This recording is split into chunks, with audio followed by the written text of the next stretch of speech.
साथियों नमस्कार। मेरे चैनल रुद्र न्यूज़ में आपका स्वागत है। आज हम चर्चा करेंगे कि जो बीजेपी के खिलाफ, नरेंद्र मोदी के खिलाफ 2024 में 1:1 कैंडिडेट खड़ा करने की मुहिम चल रही है विपक्ष के अंदर, क्या वो पॉसिबल है और उसके लिए कितने लोग तैयार हैं।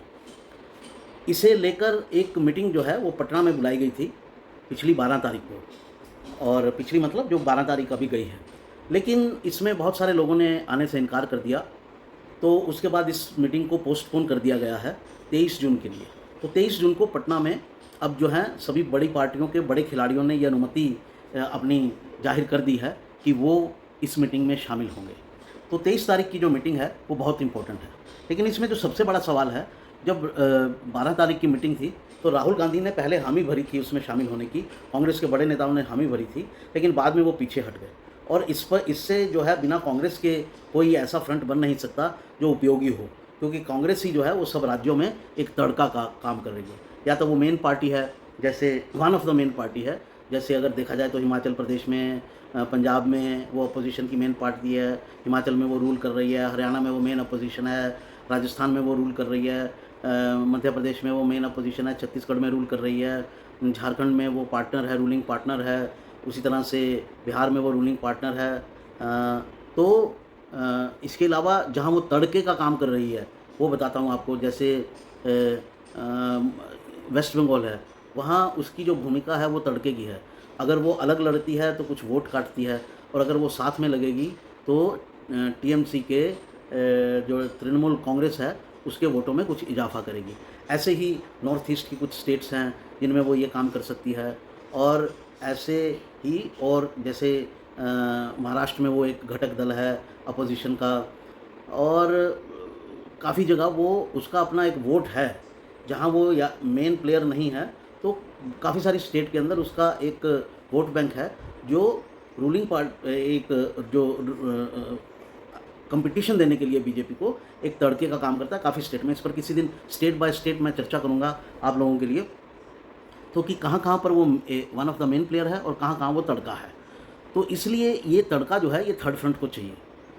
तो थर्ड फ्रंट की जितनी पार्टीज़ हैं वो इस तड़के से मजबूत होती हैं, ये बात सबको मालूम है, थर्ड फ्रंट के लोगों को भी मालूम है और कांग्रेस को भी मालूम है। तो बिना कांग्रेस के ऐसी कोई स्थिति बन नहीं सकती जिसके अंदर बीजेपी को 1-1 फाइट दी जा सके। तो मेरा आज का मुद्दा ये है कि इसको लेकर बहुत संशय जताए जा रहे हैं 23 तारीख की मीटिंग को लेकर कि ये हो पाएगी या नहीं हो पाएगी, और इसमें कांग्रेस की क्या भूमिका होगी। जो उन्होंने 12 जून को किया, जब उनसे पूछा गया कि कौन जाएगा तो उन्होंने कहा भैया अभी डिसाइड नहीं है कौन जाएगा, लेकिन राहुल गांधी नहीं जाएंगे और खड़गे नहीं जाएंगे तो कोई सेकंड दर्जे का नेता चला जाएगा। इसे लेकर बात नहीं बनी और इस मीटिंग को कैंसिल कर दिया गया। अब इन्होंने हामी भर दिया कि हम जाएंगे, राहुल गांधी प्रोबेबली जाएंगे पटना की मीटिंग में। आपको मैं एक चीज़ बता दूं कि ये फ्रंट तो मेरी नज़र में बन के रहेगा, और ये फ्रंट इस तरह से बनेगा कि मैक्सिमम सीटों पर जहाँ पर पॉसिबल है वहाँ 1-1 किया जा सके बीजेपी के साथ, और जहाँ पर सीटों को लेकर थोड़ी दिक्कत आ रही है तो वहाँ पर कुछ सीटों पर फ्रेंडली फाइट कर ली जाए। जैसे उदाहरण सबसे बड़ा वेस्ट बंगाल का ही लेते हैं, तो वेस्ट बंगाल में तृणमूल कांग्रेस कम से कम सीटें देना चाहेगी कांग्रेस को, लेकिन कांग्रेस जो है वो ज़्यादा सीटें लेना चाहेगी वहाँ पर।